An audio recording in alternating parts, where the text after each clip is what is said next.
TV? Oh, look, it's Ellen! And here's our host now, Ellen DeGeneres.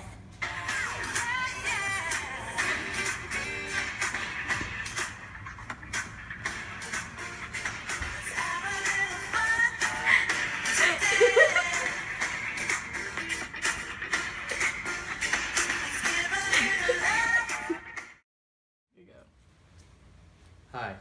On our show today, we're going to be talking about some important women from the early 1800s and the roles they played in that time.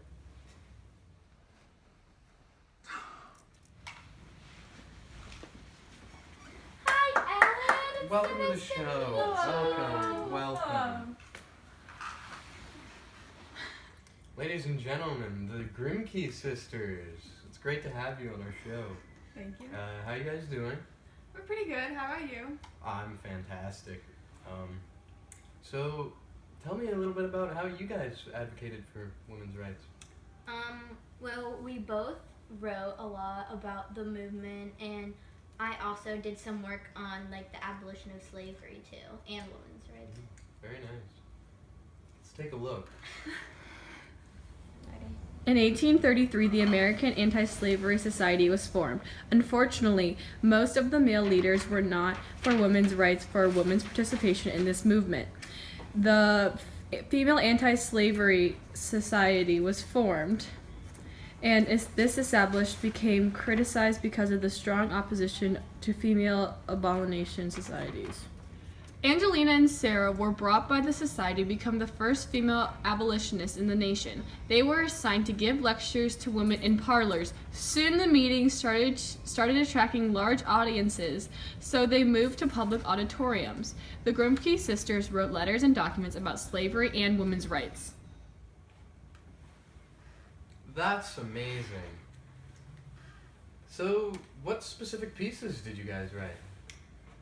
I wrote an appeal to the Christian women of the southern states, and it's basically like a document saying that women need to like step up and start like advocating for abolition. And I wrote a series of letters that showed the similarities between slavery and women's rights. Wow.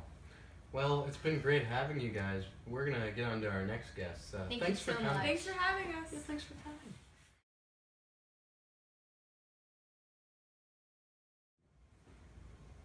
After the market revolution, America became a lot more industrialized, and even some women, like the Lowell girls, I actually have one here, her name is Mary, and she, instead of staying at home, like a woman was expected to usually, she went in and worked in the factories in Lowell, Massachusetts. Yes, that is exactly what I did. The conditions were kind of bad, but it gave us a lot more freedom than usual, so it was actually kind of nice. Oh, Yeah. wow. That sounds like great for Well, women's rights. thank you for having me. Oh, thanks for coming. Oh, you're so nice.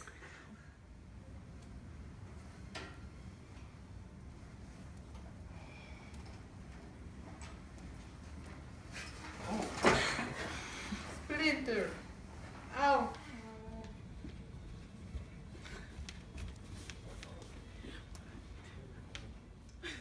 Well, it's great to have you two here today. Thank you.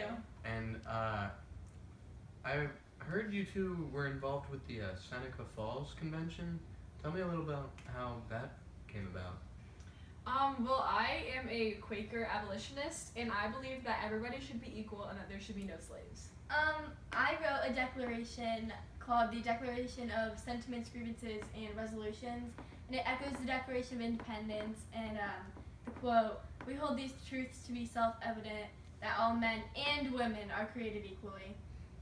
Yes, very important on the and women. Yes. Yeah. Let's take a look at the Seneca Falls Convention. The Seneca Falls Convention of 1848 was also known as the Women's Rights Convention. This included 61 women and 34 men. They made a declaration demanding women's suffrage, or women's rights. However, this was largely overshadowed because of the slavery issues in the Civil War. But it did make a lasting impact by launching the modern women's rights movement. Another success was that women were gradually admitted to colleges.